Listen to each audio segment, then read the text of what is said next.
Hello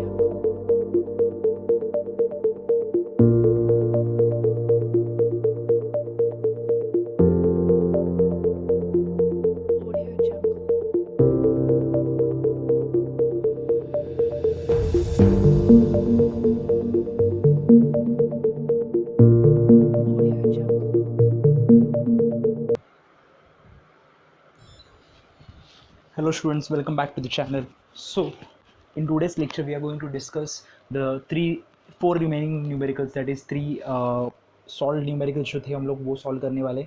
बाद में जो अनसॉल्व न्यूमेरिकल्स थे, एक अनसॉल्व न्यूमेरिकल था वो एक सॉल्व करेंगे, मैक्सिमम वर्क के ऊपर रिलेटेड है. तो मैक्सिमम वर्क के ऊपर रिलेटेड वाले सारे न्यूमेरिकल से भी हम लोग देखने वाले. एक्चुअली अनसॉल्व न्यूमेरिकल में कोई न्यूमेरिकल नहीं, एक ही न्यूमेरिकल है जो कि मैक्सिमम वर्क से बिलोंग करता है. तो हम लोग क्या करेंगे कि हम लोग जो सॉल्व न्यूमेरिकल है वो भी देख लेंगे. तो आज का लेक्चर पूरा न्यूमेरिकल के लिए डेडिकेट रहेगा. तो अगर टाइम बचा तो I be discussing internal energy also. Last lecture के लिए माफ़ी मांगूंगा कि लास्ट लेक्चर में ये पार्ट एक्चुअली रिकॉर्ड किया था मैंने, but due to less memory वो पार्ट करप्ट हो गया, तो मुझे वो वीडियो डालने नहीं मिला, मतलब जो न्यूमेरिकल वाला पार्ट है उसमें ऐड करने नहीं मिला. कोई बात नहीं, बट अभी हम लोग डिस्कस कर लेंगे वो न्यूमेरिकल. तो न्यूमेरिकल नंबर मैं बताता हूँ आपको न्यूमेरिकल नंबर कौन सा है. आपको न्यूमेरिकल नंबर सॉल्व एग्जाम्पल में, एक सेकेंड, सॉल्व एग्जाम्पल में आपको क्वेश्चन नंबर आना है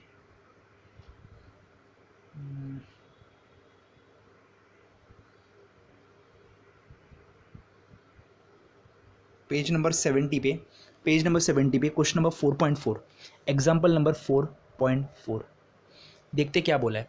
2 moles of an ideal gas are expanded isothermally and reversibly. तो नंबर ऑफ मोल्स दिए 2, बराबर है. एक्सपांड हो रही है आइसोथर्मली, रिवर्सिबली एक्सपांड हो रही है.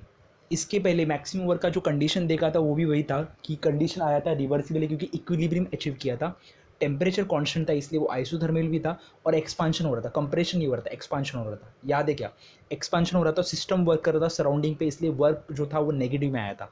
तो नंबर ऑफ मोल्स कितने? 2, बराबर है. एक्सपांड कर रहे हैं हम लोग, एक्सपांड कर रहे कैसे? Isothermally and reversibly. उसके बाद उन्होंने बोला है कि 20 लीटर से 30 लीटर तक कर रहे हैं, मतलब V1 कितना है? 20 लीटर है, और V2 कितना है? 30 लीटर है.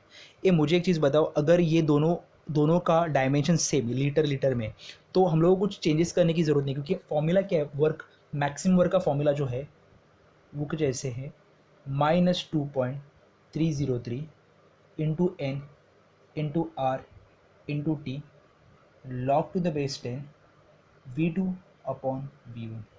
V2 30 ऊपर पुट किया, V1 20 नीचे पुट किया. लीटर को मीटर क्यूब में कन्वर्ट कर सकते हो, बट मीटर क्यूब वो जो कन्वर्जन रहेगा फैक्टर वो कैंसिल होने वाला है वैसे भी, तो हम लोग इसको लीटर में ही रख रहे हैं. आगे उन्होंने क्या बोला है? टेम्परेचर दिया 300 केल्विन, टेम्परेचर दिया है 300 केल्विन. उसके बाद calculate the work done, capital R दिया है 8.314 जूल पर केल्विन मोल. ओके, वर्क मैक्सिमम निकालने को पूछा है, और कुछ दिया क्या? नहीं, बाकी कुछ देने की ज़रूरत भी नहीं वैसे भी. एन दिया गया है, आर दिया गया है, टी दिया गया है, और V2/V1 दिया. तो डायरेक्टली फॉर्मूला में सब्स्टिट्यूट करूँगा. V maximum equals to -2.303 into 2 into r की वैल्यू है 8.314 इंटू टेम्परेचर कितना है 300 into log to the base 10. V2 कितना है? V2 है मेरा 30, V1 है मेरा 20. ये कैंसिल. इसको सॉल्व करूँगा, -2.303 into 2 into 8.314 into 300 into log to the base 10. 3/2 होता है 1.5, तो लिखता हूँ लॉग टू द बेस 10 1.5. अभी -2.303 into 2 into 8.314 into 300 into log to the base 10 1.5 जो होता है, आप लॉग टेबल में आंसर देखोगे तो आएगा 0.1761. क्लियर है क्या? अब इसको सॉल्व करेंगे तो फाइनल आंसर आता है 2-2.023 जूल.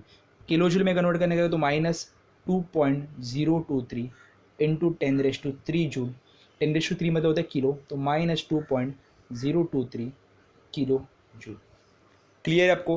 क्वेश्चन नंबर 4.5 मैं वापस एक बार एक्सप्लेन करता हूँ। क्वेश्चन नंबर 4.5 उन्होंने क्या बोला है कि नंबर ऑफ मोल्स कितना गैस का बोला है 2, नंबर ऑफ मोल्स 2 है, गैस एक्सपांड हो रहा है isothermally and reversibly. Isothermally and reversible expansion जो होता है वो हमेशा कौन सा रहता है, मैक्सिमम वर्क का।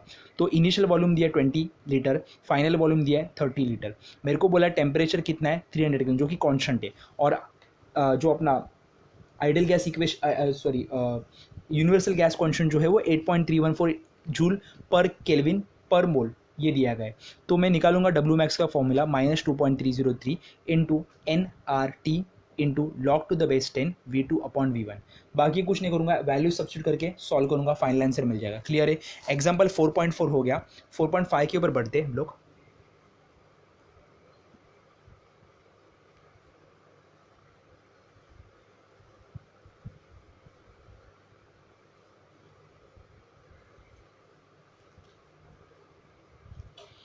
एग्जाम्पल 4.5, तो 4.5 में क्या दिया देखते हैं। 4.5 में दिया 22 ग्राम ऑफ CO2, तो मास दिया है कितना 22 ग्राम। ओके, आगे उन्होंने दिया है 22 gram of CO2 are compressed isothermally and reversibly, are compressed isothermally and reversibly. उसके बाद बोला है are compressed isothermally and reversibly at 298 kelvin, isothermally and reversibly at 298 kelvin बोला है। उसके बाद सुनो, कंप्रेशन बोला है, याद है? अब थोड़ा रिवाइंड करके देखो, पिछला आंसर था वो नेगेटिव आया था, क्यों? में एक्सपांशन था। एक्सपांशन मतलब कौन करेगा, सिस्टम काम करेगा सराउंडिंग पे, और हम लोगों को पता है जब भी सिस्टम काम करता है सराउंडिंग पे तो वर्क जो होता है वो क्या, नेगेटिव होता है। तो यहाँ पे कंप्रेशन बोला है, तो एक चीज़ याद रखो, कंप्रेशन हो रहा है, आइसोथर्मली हो रहा है और रिवर्सिबली हो रहा है। तो आइसोथर्मल रिवर्सिबल मतलब मैक्सिमम वर्क, बट जो कंप्रेशन बोलेगा तो इसका मतलब वर्क क्या होगा, work done by the surrounding on the system, क्योंकि कंप्रेस हो रहा है ना तो बाहर से वर्क किया जा रहा है, इसका मतलब वर्क जो होगा वो क्या रहेगा, पॉजिटिव। यहाँ पे वर्क क्या हो जाएगा, पॉजिटिव। आगे एट 298 केल्विन टेम्परेचर दिए 290 298 केल्विन। आगे उन्होंने क्या दिया है, from initial pressure of 100 kilo pascal, from initial मतलब P1 दिया है 100 किलो पास्कल। आगे when the work obtained is 1.2 kilo joule, work done जो दिया है वो है 1.2 किलो जूल। इसको लिखूंगा मैं अगर जूल में तो 1200 जूल। अगर यहाँ पे कंप्रेशन के बदले एक्सपांशन आता, एक्सपांशन, तो work done by the system on this run, तो ये वर्क डन क्या आता है, नेगेटिव। समझ में आ रहा है क्या? यहाँ पे वर्क डन क्या आता था, नेगेटिव। समझ में आ रहा है? तो ये होने के बाद मैं आपको यहाँ पे एक नोट दूंगा, इसके बाद आपको एक नोट लिखना है, वो मैं बता दूंगा क्या लिखना है। ये लिख लिया, उसके बाद फाइंड द फाइनल प्रेशर मतलब P2 पूछा है। ये मुझे बताओ वर्क डन का फॉर्मूला क्या होता है, वर्क डन का फॉर्मूला मैक्सिमम वर्क का -2.303 into n into are into T log to the base 10 P1/P2। V2/V1 अगर वॉल्यूम का कंसिडर करेगा तो, अगर प्रेशर का कंसिडर करूँगा तो वो बनेगा P1/P2। सुनो अभी, ये होने के बाद मुझे बताओ आर दिया है, आर तो 8.314 है, टेम्परेचर दिया है बराबर है, P1 दिया है, P2 निकालने को बोला है, और डब्ल्यू मैक्स दिया गया है। बट एन दिया है क्या, एन कहीं पे दिया है कि नहीं, मास दिया है, बट नंबर ऑफ मोल्स दिया है क्या, नहीं। बट मुझे एक चीज़ पता है क्या, नंबर ऑफ मोल्स का फॉर्मूला है मास अपॉन मॉलिक्यूलर मास, बराबर है। मास कितना है 22, बराबर है, और मॉलिक्यूलर मास किसका, CO2 का। ये CO2 बनता है, कार्बन का होता है 12 प्लस ऑक्सीजन का होता है कितना, ऑक्सीजन का कितना होता है, ऑक्सीजन का होता है 16, तो आएगा 16 इंटू कितने ऑक्सीजन है, 2, तो ये अगर ऐड करूँगा 12 प्लस 32 ये आएगा 44। तो मॉलिक्यूलर मास कितना रहेगा CO2 का, 44 ग्राम, बराबर है। ये 1 ज़ा, ये 2 ज़ा, 1/2। क्लियर है? तो एन की वैल्यू कितनी आएगी 1.2। सबको क्लियर है यहाँ तक? अभी वैल्यूज पुट करूँगा, डब्ल्यू मैक्स कितना है 1200, यहाँ पे -2.303 इंटू एन कितना है 1/2, बराबर है। एन 1/2 आ गया। उसके बाद आगे हम लोग अगर सॉल्व करेंगे, एन 1/2 आ गया तो यहाँ पे आएगा 8.314 into 298 into log to the base 10। P1 कितना है रे, 100, P2 कितना है एज इट इज मुझे पता नहीं। अभी ध्यान दो, यहाँ पे मेन स्टेप है। अभी ये सारे टर्म्स को मैं यहाँ पे, क्योंकि मेरे को P2 निकालना, तो ये सारे टर्म्स को यहाँ पे लिखूंगा। मतलब पहले लिखता हूँ मैं log to the base 10 100 upon P2 equals to 1200 into 2 into 2, minus sign इधर का उधर जाएगा, 2.303 इंटू 8.314 इंटू 298। क्लियर है? अभी ध्यान दो, ये निकाला 1200 यहाँ पे पहले से ही, ये माइनस का उधर गया, माइनस आ गया 2, यहाँ पे गया 8.314 नीचे आ गया, बराबर है 2.303 भी नीचे आ गया, 298 भी कहाँ पे गया, नीचे आ गया। अभी ध्यान दो, इसको फिलहाल के लिए भूल जाओ, पहले इसको सॉल्व करो। इसको हम लोग कैसे सॉल्व करेंगे, ये वाले पार्ट इसको भूल जाओ, फिलहाल के लिए इसको भूल जाओ। इसको कैसे सॉल्व करेंगे, ये वाले पार्ट को कैसे सॉल्व करेंगे, ये वाले पार्ट को सॉल्व करेंगे नॉर्मल अपना जो लॉग कैलकुलेशन रहता है वैसे सॉल्व करते हैं, बराबर है। तो अगर लॉग कैलकुलेशन करेगा तो क्या आएगा यहाँ पे, मुझे बताओ, माइनस ये log of 1200 plus log of 2 minus log of 2.303 minus log of 8.314 minus log of 298, और उसको सॉल्व करके हम लोग क्या करेंगे, एंटी लॉग। तो इसका कैलकुलेशन, मैं क्या बोल रहा हूँ, इसका कैलकुलेशन लॉग निकाल के, एंटी लॉग निकाल के जो आंसर नॉर्मल कैलकुलेशन के बाद आंसर जो आएगा, मैं लिखता हूँ मैं डायरेक्टली, तो इसका जो फाइनल आंसर आएगा इतने वाले पार्ट का, वो आएगा -0.4206। क्लियर है? यहाँ पे आएगा log to the base 10 100 upon P2। ये वाला पार्ट क्लियर है सबको? ये नॉर्मल अपन लॉग करते वैसे ही कैलकुलेशन लॉग से ही करना है। अभी यहाँ पे ट्विस्ट है बड़ा, ये वाला समझा, वाला पार्ट, इधर वाला पार्ट समझा। लॉग लेके पहले लॉग करूंगा, सॉल्व करूंगा, बाद में क्या लूंगा, एंटी लॉग। अभी मुझे बताओ, लेफ्ट हैंड साइड में P2 निकालना है, बराबर है, बट P2 के साथ क्या है, लॉग। तो पहले P2 को लॉग से बाहर निकालने के लिए मैं यहाँ पे क्या लूँगा, एंटी लॉग। तो यहाँ पे भी क्या लेना पड़ेगा, एंटी लॉग। समझ में आ रहा है? मैं वापस रिपीट करता हूँ, मुझे बताओ यहाँ पे लॉग है, लॉग के अंदर P2 है, यहाँ पे 0.4206 है, लॉग को हटाना पड़ेगा क्योंकि P2 को बाहर निकालना है। तो मैं यहाँ पे एंटी लॉग लूँगा, तो यहाँ पे क्या लेंगे, एंटी लॉग। तो मेरे को बताओ, anti log of 100 to the base 100 by P2 to the base 10 equal to minus anti log of 0.4206। ये लॉग एंटी लॉग हट जाएगा। ये एंटी लॉग ऑफ 0.4206 जो है वो आता है मतलब माइनस में लेगा, तो ये आंसर आता है 0.3797। एंटी लॉग टेबल में से निकालो और यहाँ पे आएगा 100 अपॉन P2। क्लियर है? अभी इसको सॉल्व करूंगा तो ये आएगा, मतलब यहाँ पे ये वाले टर्म को यहाँ पे लेके आऊँगा, और ये मतलब 0.3797 यहाँ पे आएगा, P2 ऊपर आएगा। तो मैं यहाँ पे लिखता हूँ, यहाँ पे लिख रहा हूँ, तो P2 equals to 100 upon 0.3797। Clear है? जो भी फाइनल आंसर आएगा वो किस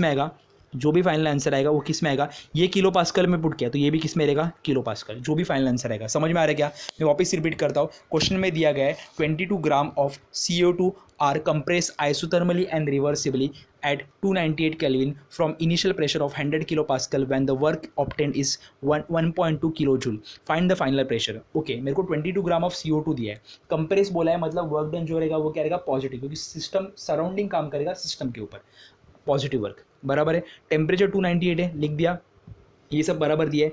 इसके बाद ये आपको छापने के बाद आपको क्या लिखना है, नीचे लिखो, नोट लिखो, if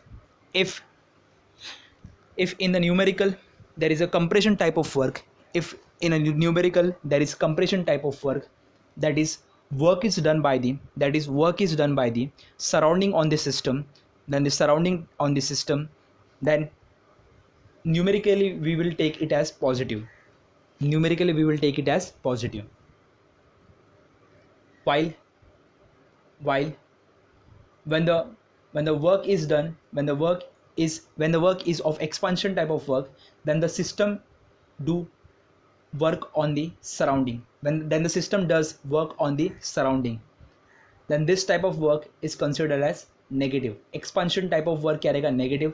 compression type of work क्या रहेगा, पॉजिटिव। न्यूमेरिकली हम लोग कंसिडर करेंगे, यहाँ पे वैल्यू पुट करेंगे। अगर यहाँ पे एक्सपांशन आता तो यहाँ पे -1200 रहते। समझ में आ रहा है क्या? लास्ट वाले न्यूमेरिकल में फाइनल आंसर माइनस में आता है क्योंकि वो एक्सपांशन टाइप ऑफ वर्क था। एज इट इज सब सॉल्व करेंगे, बट मेरे को क्वेश्चन में NRT log to the base 10 P1/P2 into 2.303 है, ये तो है, बट एन पता है क्या? नहीं। एन का फॉर्मूला क्या है? मास अपन मॉलिकुलर मास, मास अपन मॉलिकुलर मास कितना है? 22 ग्राम। मॉलिकुलर मास CO2 का कितना है? कार्बन क्या होता है? 12, और ऑक्सीजन क्या होता है? 32। तो ऐड करूंगा तो मिलेगा 44। सॉल्व करूंगा, समझ में आ रहा है? बाद में एज इट इज करना है यहाँ तक। पहले इसको लॉग और एंटी लॉग से सॉल्व किया, ये वैल्यू आ गया। इधर log to the best 100/P2 है, तो लॉग को हटाना है तो यहाँ पे एंटी लॉग लिया, तो यहाँ पे भी एंटी लॉग लेना पड़ेगा। एंटी लॉग ऑफ -0.4206 आता है 0.3797। ये लॉग और एंटी लॉग गया तो बचा 100/P2। इसको नीचे लेके आया, देखो यहाँ पे लेके आया। फाइनल आंसर जो रहेगा वो किस में रहेगा? किलो पास्कल में रहेगा। क्लियर है क्या? क्वेश्चन नंबर 4.5 हो गया। 4.6 पे बढ़ते।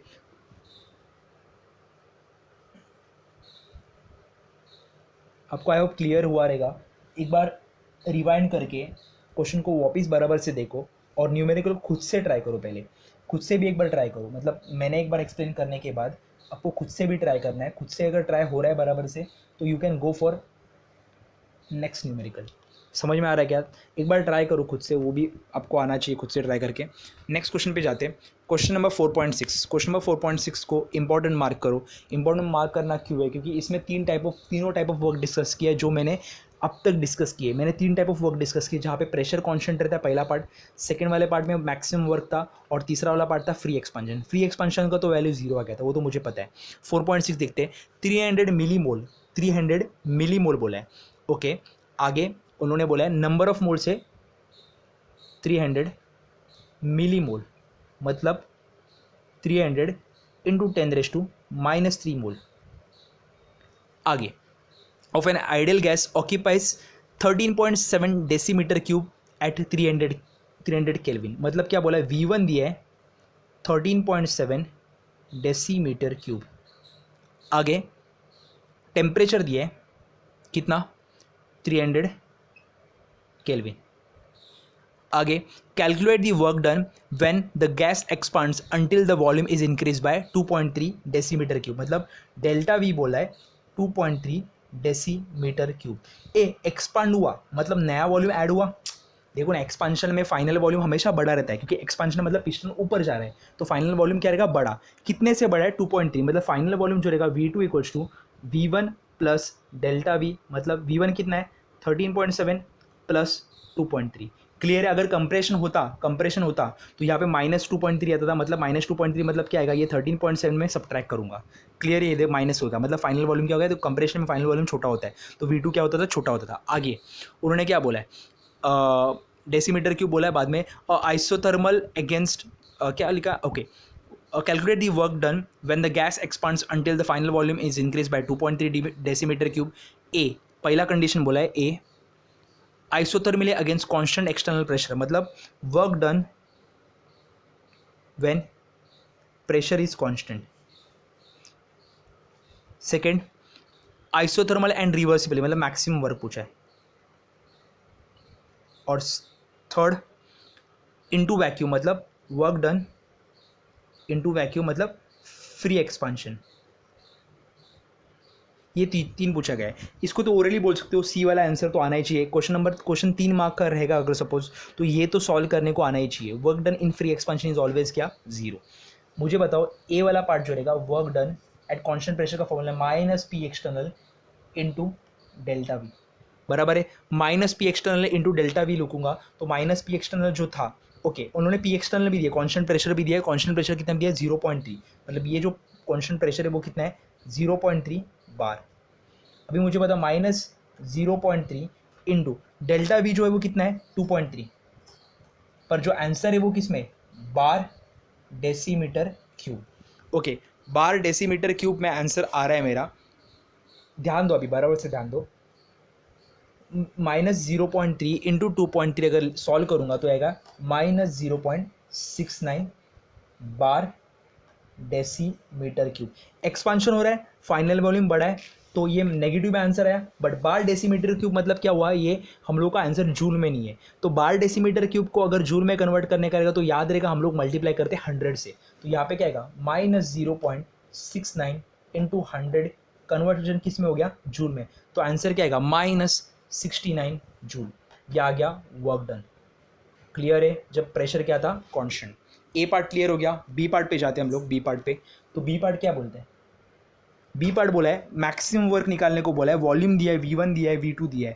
तो मुझे बताओ डब्ल्यू मैक्स का फॉर्मूला कितना है, डब्ल्यू मैक्स का फॉर्मूला है -2.303 into n into are into T log to the base 10 V2 upon V1। Clear है, तो यहाँ पे पुट करूंगा -2.303 इंटू एन कितना है 300 इंटू 10⁻³ आर कितना है 8.314 इंटू टेम्परेचर कितना है 300 बराबर है। अभी log to the base 10 V2 कितना है, V2 है मेरा 13.7 प्लस 2.3, 13.7 प्लस 2.3 होता है 16 DM³ तो ये आएगा 16 V2। और V1 कितना है, V1 है 13.7, ये DM³ कैंसिल होगा बराबर है क्या। इसको सॉल्व करोगे, डायरेक्टली सॉल्व करना है, एक्सपेंशन टाइप ऑफ वर्क है, एक्सपेंशन टाइप ऑफ वर्क क्या आता है नेगेटिव। फाइनल आंसर में लिखता हूँ यहाँ पे 11116.116.1 जूल, बट किस में नेगेटिव में। ये वर्क डन क्या है मैक्सिमम। तीसरा थर्ड जो वर्क डन है वो कौन सा वाला वर्क डन है, वो कौन सा वाला वर्क है, फ्री एक्सपेंशन वाला वर्क। और फ्री एक्सपेंशन वाला वर्क मुझे पता है कितना होता है जीरो, क्योंकि वैक्यूम में जो वर्क डन होता है पी एक्सटर्नल जीरो, अपोज करता नहीं कोई फोर्स। अगर ऑपोजिशन नहीं रहेगा तो ड्राइविंग फोर्स रहेगा क्या, नहीं। ड्राइविंग फोर्स नहीं रहेगा तो एक्सपेंशन का work done sorry free expansion का वर्क डन कितना रहेगा जीरो, फ्री एक्सपेंशन या फिर वैक्यूम कितना आता है जीरो। क्लियर है पक्का, सबको क्लियर हुआ है। कुछ ज़्यादा कॉम्प्लिकेटेड मत करो, पहला वर्क डन कॉन्स्टेंट प्रेशर पे बोला है तो वो फॉर्मूला रहेगा work done equal to minus p external into delta v लिखा। बाद में सेकंड मैक्सिमम वर्क डन का फॉर्मूला पूछा है, V1 दिया है, V2 बोला है, मैंने बोला है, उन्होंने बोला है increases by delta we, increases by मतलब दिमाग में आना चाहिए ये क्या होना है, ये क्या हो रहा है, ये हो रहा है एक्सपांशन। एक्सपांशन होगा तो फाइनल वॉल्यूम बढ़ेगा, फाइनल वॉल्यूम बढ़ गया 16 बन गया, यहाँ पे लिख दिया अपॉन 13 सॉल्व किया, वर्क डन मैक्सिमम निकाला। अभी फ्री एक्सपांशन का वर्क डन या फिर वैक्यूम का वर्क डन कितना आएगा जीरो। क्लियर है क्या। क्वेश्चन नंबर आ गया ये 4.6 का ABC वाला पार्ट सॉल्व किया मैंने। अगला वाला क्वेश्चन पे जाते हैं, पेज नंबर 88 पे आ जाओ। ये हो गए सॉल्व एग्जाम्पल, अभी हम लोग सॉल्व करेंगे अनसॉल्व एग्जाम्पल। तो अनसॉल्व एग्जाम्पल पे बढ़ रहे हैं हम लोग, ध्यान दो। पेज नंबर आ जाओ 88 पे, पेज नंबर 88 का क्वेश्चन नंबर मैं बताता हूँ कौन सा है, क्वेश्चन नंबर है 7 पे।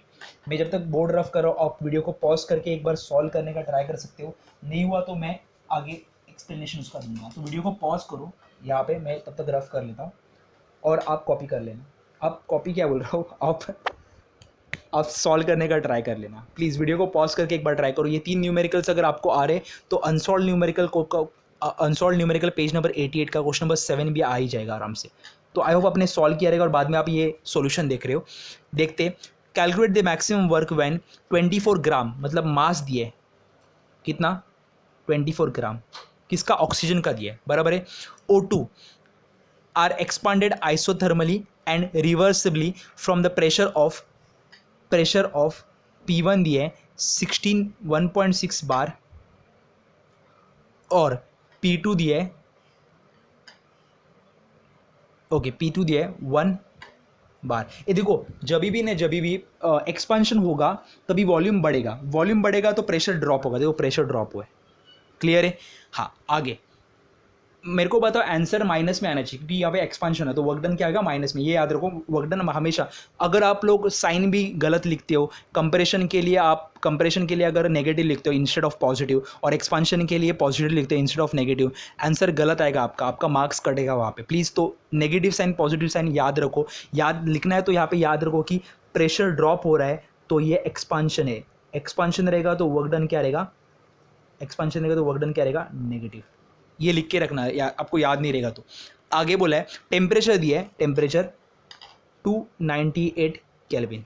ओके ध्यान दो अभी सब कुछ दिया गया है, नंबर ऑफ मोल्स दिया है क्या, क्योंकि वर्क डन का मैक्सिमम वर्क डन का उन्होंने देखो आइसोथर्मली बोला है और रिवर्सिबली भी बोला है। देखो क्वेश्चन में देखो आइसोथर्मली रिवर्सिबली दोनों भी बोला है, एक्सपांडेड आइसोथर्मली एंड रिवर्सिबली। तो मैक्सिमम वर्क का formula -2.303 into n into are into T log to the base 10 P1 upon P2 बराबर है। ये बट नंबर ऑफ मोल्स दिया है क्या, नहीं। तो नंबर ऑफ मोल्स का फॉर्मूला है क्या, मास अपॉन मॉलिक्यूलर मास। मास कितना है 24, मॉलिक्यूलर मास O2 कितना आएगा 16 इंटू 2 मतलब कितना 32।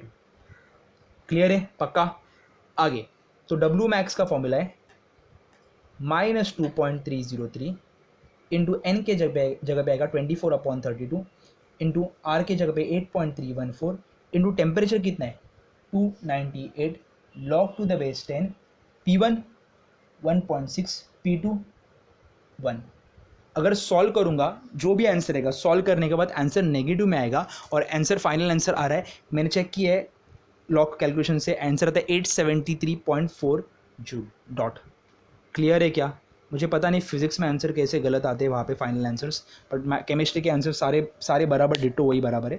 फिजिक्स में बहुत सारे आंसर्स में करेक्शंस है फाइनल आंसर्स में, यहाँ पे तो बराबर आ रहे हैं आंसर। क्लियर है क्या? मैं वापस रिपीट करता हूँ, उन्होंने क्वेश्चन में क्या बोला है, क्वेश्चन में उन्होंने ये बोला है कि calculate the maximum work done when 24 gram of oxygen O2 24 ग्राम बोला है। आगे एक्सपांडेड आइसोथर्मली, एक्सपांडेड बोला तो वर्क डन क्या आएगा नेगेटिव, देखो आया नेगेटिव फाइनल, ये हो गया। उसके बाद क्या बोला है, reversibly isothermal reversibly from pressure 1.6 bar to 1 bar, मतलब P1 बोला है 1.6 बार, P2 बोला है 1 बार। आगे टेम्परेचर बोला है 298 केल्विन। डब्ल्यू मैक्स का formula -2.303 into n into are into T log to the base 10 P1/P2 लिखा बराबर। मेरे को सब कुछ चीज़ें दी है बट मेरे को एन दिया है क्या? नहीं। एन मतलब होता है मास अपन मॉलिकुलर मास। मास कितना बोला है 24 ग्राम दिया है बराबर है। मॉलिकुलर मास ऑक्सीजन का एटॉमिक मास 16 इंटू 2 करूँगा तो क्या आएगा, सॉरी ओ का जो मतलब ऑक्सीजन का ओ का जो ये है जो है क्या बोलते हैं मॉलिकुलर मास है 16 इंटू 2 होगा क्योंकि 2 ऑक्सीजन के एटम्स से, तो 16 इंटू 2 क्या आएगा 32 लिख दिया यहाँ पे। अभी एटॉमिक मास का बोल रहा है, एटॉमिक नंबर का नहीं बोल रहा है, एटॉमिक मास जो था वो 16 था, तो मॉलिकुलर मास क्या बन गया O2 का बन गया 32। तो डब्ल्यू मैक्स को टू -2.303 into 24/32 into 8.314 into 298 into log to the base 10 1.6/1 solve करूंगा तो आंसर डब्ल्यू मैक्स का मिलेगा। क्लियर है क्या? क्वेश्चन नंबर 7 यहाँ पे ही खत्म कर रहे हैं हम लोग। क्वेश्चन नंबर 7 आगे वाला जो पार्ट रहेगा वो हम लोग डिस्कस करते, तो हम लोग की न्यूमेरिकल सारे हो गए डिस्कस करके। अगला जो पार्ट रहेगा फर्स्ट लॉ ऑफ थर्मोडायनेमिक्स के पहले हम लोग इंट्रोड्यूस करेंगे इंटरनल एनर्जी को। किसको इंट्रोड्यूस करेंगे? Internal energy. तो देखते हैं इंटरनल एनर्जी क्या है। सबको क्लियर है ये वाला पॉइंट? छाप लो बराबर से। मैंने बोला वीडियो को पॉज करके आपने सॉल्व किया रहेगा, ऐसे मैं होप करके चलता हूँ। ओके, इंटरनल एनर्जी वाले पार्ट पे जाते हैं। इंटरनल एनर्जी वाले तो हेडिंग डाल दो इंटरनल एनर्जी, हेडिंग डालो इंटरनल एनर्जी। ओके ध्यान दो, ओके ध्यान दो। कोई भी सब्सटेंस हम लोग कंसीडर करेंगे, कोई भी सब्सटेंस हम लोग अगर कंसीडर करेंगे तो उसके पास एक डेफिनेट अमाउंट ऑफ एनर्जी रहेगी, कुछ एक अमाउंट ऑफ एनर्जी रहेगी जो कि उस सब्सटेंस के मॉलिक्यूल के पास रहती है। मॉलिक्यूल के पास दो एनर्जी रहती है, एक by position, second by its velocity. वापस मैं रिपीट करता हूँ, ऑसिलेशन में हम लोग ने पढ़ा था कि जब भी कोई मॉलिक्यूल ऑसिलेट करता है, जब भी कोई मॉलिक्यूल ऑसिलेट करता है तो उसके पास दो एनर्जीज होती है, एक काइनेटिक एनर्जी और एक पोटेंशियल एनर्जी। काइनेटिक एनर्जी जो रहेगी वो वेलोसिटी जब रहेगा तभी वो आएगी, बट जब पार्टिकल रुकेगा तो वो पोजीशन लेगा, पोजीशन अगर लेगा तो उसके पास रहेगा पोटेंशियल एनर्जी। क्लियर है? तो ये दोनों एनर्जी अगर मॉलिक्यूल के पास रहेंगे, ये जो दो एनर्जी है वो मॉलिक्यूल के पास रहेंगे, तो मॉलिक्यूल के पास एक खुद की एनर्जी रहेगी, उसको बोलते हैं internal energy of a molecule. अभी जब सारे internal energy of a molecule को हम लोग कंबाइन करेंगे तो आएगा internal energy of a substance. Clear है? मैं वापस रिपीट करता हूँ, इंटरनल एनर्जी क्या होती है। इंटरनल एनर्जी का डेफिनेशन देखते हैं हम लोग, क्या होगा उनमें मॉलिक्यूल। और एक चीज़ बताऊंगा, मॉलिक्यूल हमेशा एक स्टेट में होता है रैंडम मोशन के। ये हम लोग पढ़ने वाले फिजिक्स में काइनेटिक थियोरी ऑफ गैसेस में। Kinetic theory of gases, gases के पास होता है मॉलिक्यूल, मॉलिक्यूल के पास होता है वाइब्रेशन वाला पार्ट, मतलब रैंडम वाइब्रेशन। रैंडम वाइब्रेशन रहेगा तो उसके पास रहेगा वेलोसिटी, और वेलोसिटी जब रहता है उसको बोलते हैं काइनेटिक। तो इसलिए इसका नाम क्या है? Kinetic theory of gas. वो हम लोग पढ़ेंगे जो अपना फिजिक्स वाला पार्ट है उसमें पढ़ेंगे, क्योंकि वेलोसिटी का बात कर रहे हैं।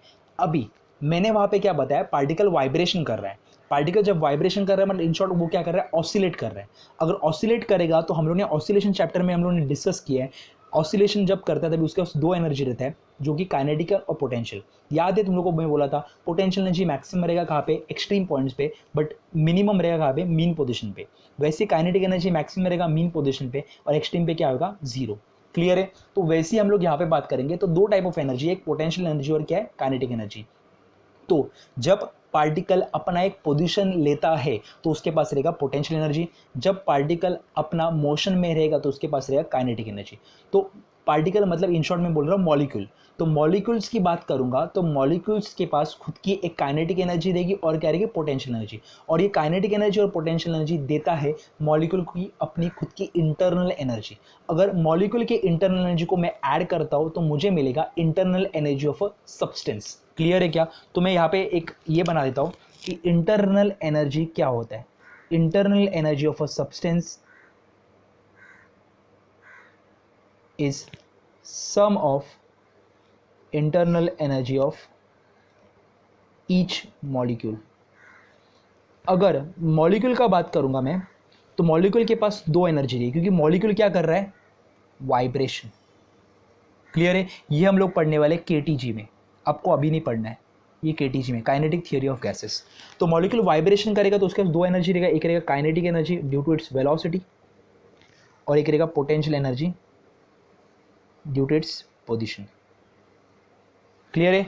तो मैंने क्या बोला, internal energy of substance is due to sum of internal energy of each molecule. Molecules do vibration. Vibration is studied in kinetic theory of gases. According to kinetic theory of gases, when the molecules vibrate, there are two types of energy, that is kinetic energy and potential energy. Kinetic energy is due to the velocity of the particle, while potential energy is due to the position of the particle. Clear है ये वाला part? सबको clear है? फिर इसके ऊपर से आती है internal energy of a substance. Clear है? मॉलिक्यूल से आती है internal energy of a substance.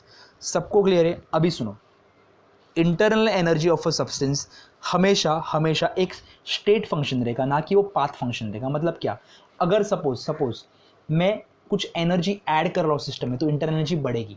अगर मैं सिस्टम से इंटरनल एनर्जी को निकाल रहा हूँ, मतलब मैं सिस्टम से एनर्जी को निकाल रहा हूँ तो इंटरनल एनर्जी घटेगी। तो इंटरनल एनर्जी ऐड हो रही या फिर सब्ट्रैक्ट हो रही, कैसे डिपेंड रहेगा, वो स्टेट के ऊपर डिपेंड रहेगा। मतलब एक स्टेट पे इंटरनल एनर्जी बढ़ रही है, एक स्टेट पे इंटरनल एनर्जी कम हो रही है, तो ये इंटरनल एनर्जी किसके ऊपर डिपेंड रहेगा, स्टेट के ऊपर। तो इसलिए इसको क्या बोलेंगे, स्टेट फंक्शन, ना कि पाथ फंक्शन। पाथ फंक्शन कौन सा था, वर्क और हीट, ये क्या था, path function. But internal energy क्या रहेगा, स्टेट फंक्शन। वो डिपेंड रहेगा इनिशियल स्टेट और फाइनल स्टेट के ऊपर, वो बीच में के पाथ के ऊपर डिपेंड नहीं है।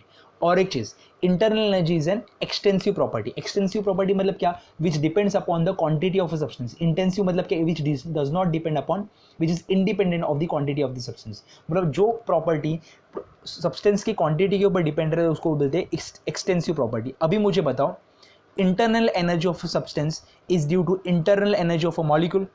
जितना मास ज़्यादा रहेगा उतने मॉलिक्यूल्स बढ़ेंगे, जितने मॉलिक्यूल्स बढ़ेंगे उतना इंटरनल एनर्जी बढ़ेगा। क्लियर है क्या? मैं वापस बताता हूँ, internal energy of substance depends upon molecule.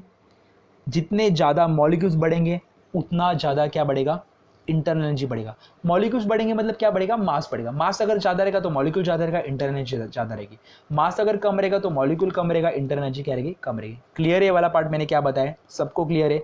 तो हम लोग आगे देखते हैं कि क्या क्या है लिखना है आपको। लिखो इंटरनल एनर्जी के नीचे, every substance is associated with definite amount of energy. Every substance is associated with definite amount of energy. This energy stored in a substance in the form of, this energy is stored in a substance in the form of internal energy, and it is denoted by, u, and it is denoted by u। हो गया? Okay, internal energy, internal energy of a system, internal energy of a system or substance is the sum of internal energy of each molecule, sum of internal energy of each molecule, and molecule has two energies, that is kinetic energy and potential energy, that is kinetic energy and potential energy. Therefore we can say that kinetic energy and potential energy of individual, kinetic energy and potential energy of individual molecule will provide internal energy to the system, internal energy to system, या फिर substance लिखते हैं internal energy of system to the, और या फिर substance, internal energy to the system और substance लिखा। अभी डेल्टा यू क्या रहेगा फिर, जैसे डेल्टा वी था चेंज इन वॉल्यूम, तो डेल्टा यू क्या रहेगा, चेंज इन इंटरनल एनर्जी रहेगा U2 माइनस U1। क्लियर है क्या? तो डेल्टा यू लिखो, delta U equal to change in internal energy equal to U2 minus U1, where U2 is the final volume नहीं, final internal energy, and U1 is the initial internal energy. आगे next point लिखो, as internal energy does not depend upon the path followed, as internal energy does not depend upon path followed by the system to do, path followed by the system लिखो, path followed by the system to reach from state 1 to state 2, to reach from state 1 to state 2, hence it is a state function and not a path function, hence it is a state function and not a path function. उसके बाद internal energy depends upon molecules, therefore it depends upon, therefore it's depend upon quantity of substance, therefore it depends upon quantity of substance or mass of substance, hence internal energy is an extensive property, hence internal energy is an extensive property. हो गया, ये एक बार आप लिख लो, ये पूरा as it is pause करके, video pause करके लिख लो. लिखा आपने? ओके. आगे लिखना है, आगे जो लिखना है वो लिखो a transfer of energy, a transfer of energy in a form of heat and work, in a form of heat and work, in a form of heat and work from the system to the surrounding or surrounding to the system, from the system to the surrounding or surrounding to the system will change the internal energy, will change the internal energy. मतलब क्या, जब भी मैं work या फिर heat system में add करता हूँ या फिर सिस्टम से रिमूव करता हूँ तो इंटरनल एनर्जी चेंज होगी, इंटरनल एनर्जी क्या होगी, चेंज होगी. आगे लिखो to know delta u, to know delta u, the energy supplied or removed from the system need to be monitored. To know delta u, the energy supplied और remove from the system, मतलब एक तो supply करेंगे या फिर remove करेंगे system से, that should be monitored, मतलब वो हम लोग क्लोजली ऑब्जर्व करेंगे, that should be monitored, need to be monitored. Note लिखो, आगे नोट लिखो, ये इंपॉर्टेंट नोट है, सबसे इंपॉर्टेंट नोट है चैप्टर का पूरे, मतलब इंटरनल एनर्जी वाले पार्ट का सबसे इंपॉर्टेंट नोट है. तो सबसे पहला नोट लिखो नोट 1. पहले नोट लिखते बाद में मैं एक्सप्लेन करता हूँ. Energy transfer to the system, energy transfer to the system by heating it, मतलब क्या कर रहे हैं, हीटिंग इट, सिस्टम को हीट कर रहे हैं बाय हीटिंग इट, और by performing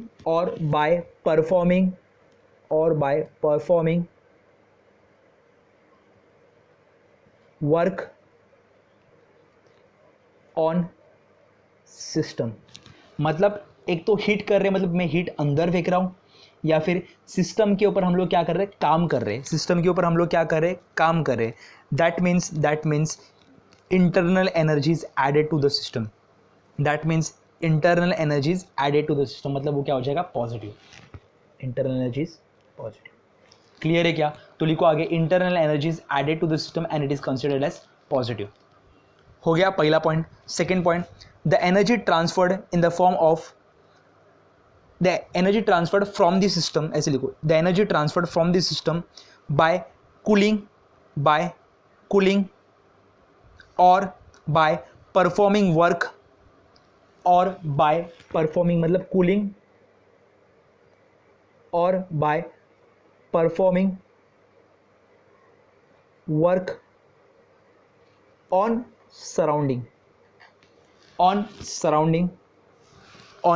surrounding, its internal energy is removed from the system, its internal energy is removed from the system and it is considered as negative.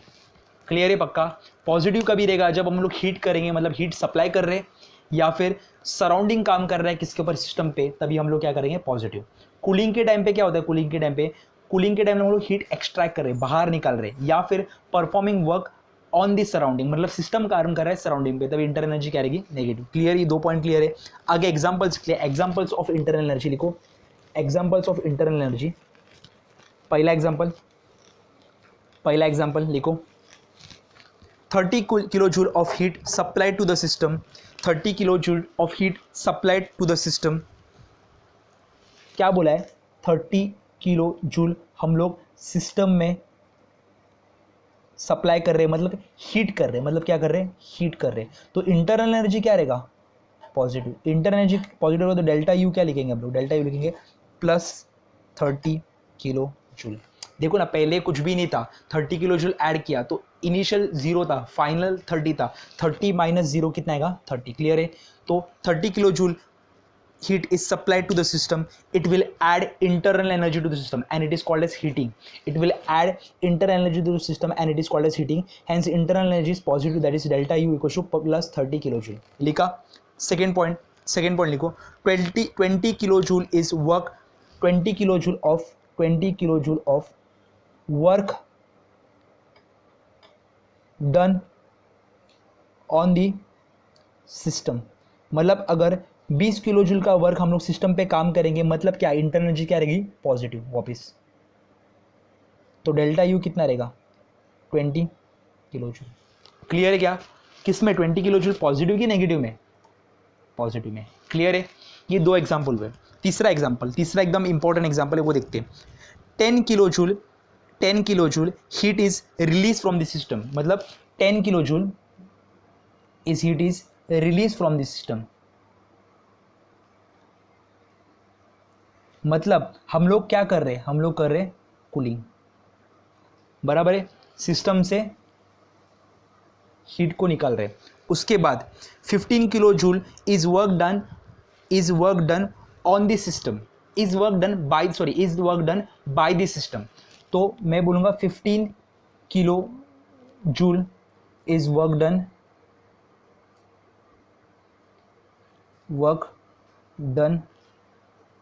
By the system.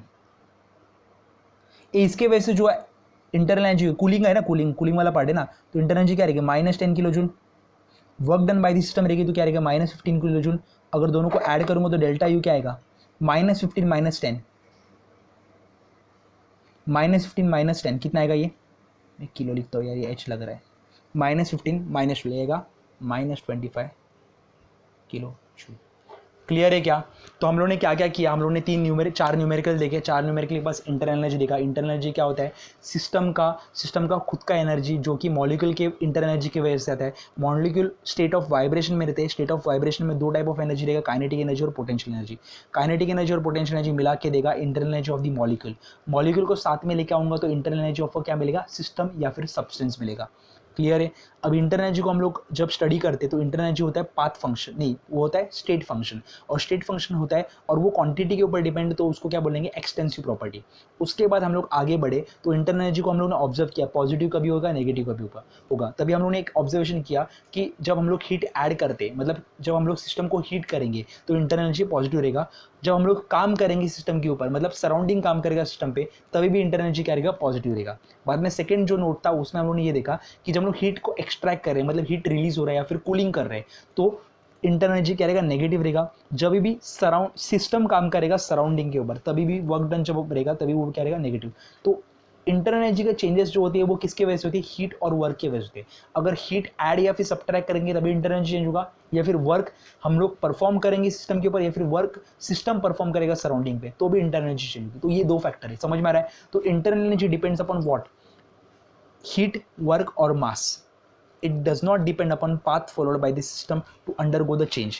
It is a state function, it is not a path function. Clear है? वो highlight करके लिखो, internal energy is a state function and it is an extensive property. सबको clear है? तो next lecture में मिलते हैं with first law of thermodynamics. First law of thermodynamics बहुत इंपॉर्टेंट पार्ट है। फर्स्ट लॉ ऑफ थर्मोडायनेमिक्स के साथ हम लोग एंथैल्पी का बात करेंगे। बाद में first law of thermodynamics in various process, उसके ऊपर न्यूमेरिकल्स रहेंगे। तो नेक्स्ट लेक्चर में मिलेंगे with first law of thermodynamics. यहाँ तक अगर वीडियो को देखा रहेगा तो वीडियो को लाइक करना मत भूलना, दोस्तों के साथ शेयर करो, और नए हो तो चैनल को सब्सक्राइब करो। और एक चीज़ मैं हमेशा रिपीट करूँगा, मेरे ऑलमोस्ट 58% जो व्यूवर्स है वो चैनल को अब तक सब्सक्राइब नहीं किए, तो प्लीज़ चैनल को सब्सक्राइब करना मत भूलना। मिलते हैं नेक्स्ट लेक्चर में विथ न्यू टॉपिक ऑफ